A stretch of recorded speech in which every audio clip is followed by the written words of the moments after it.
మీ పిల్లల్లో వినికిడి సమస్య ఏమైనా ఉంది అని మీకు ఏదన్నా అనిపిస్తుందా?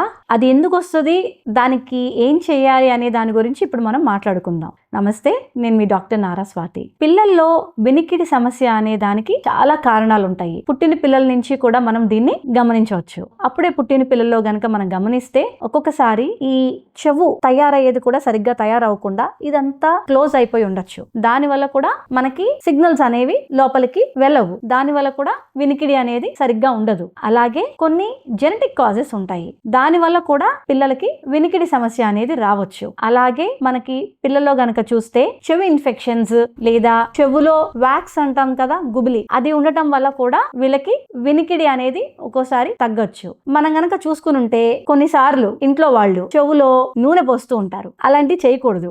దాని వల్ల కూడా మనకి వినికిడి సమస్య అనేది రావచ్చు. మనకి ఆ ఇన్నర్ ఇయర్ అంటే లోపల చెవిలో కూడా ఏమన్నా ఇబ్బంది ఉన్నా కూడా వినికిడి సమస్య రావచ్చు. అలాగే అక్కడి నుంచి మనకి ఏదైతే ఇన్ఫర్మేషన్ బ్రెయిన్ కి వెళ్ళాలో దాన్ని తీసుకెళ్లే నరం ఉంటది కదా, అది పుట్టుకతో ఏమైనా ఆ నరంలో ఏదైనా ప్రాబ్లం ఉన్నా తర్వాత ఎదిగేటప్పుడు ఏమైనా ఆ నరానికి ఏమన్నా ఇబ్బంది కలిగినా కూడా మనకి వినికిడి అనేది ఇబ్బంది కలుగుతుంది. సో మనకి ఈ రీజన్స్ అన్ని కూడా మనం జాగ్రత్తగా డాక్టర్ ని సంప్రదించి దేని వల్ల ఇలా అవుతుంది అనేది తెలుసుకొని కరెక్ట్ ట్రీట్మెంట్ అనేది తీసుకోగలిగితే సొల్యూషన్ అనేది మనం తెలుసుకోవచ్చు. Thank you.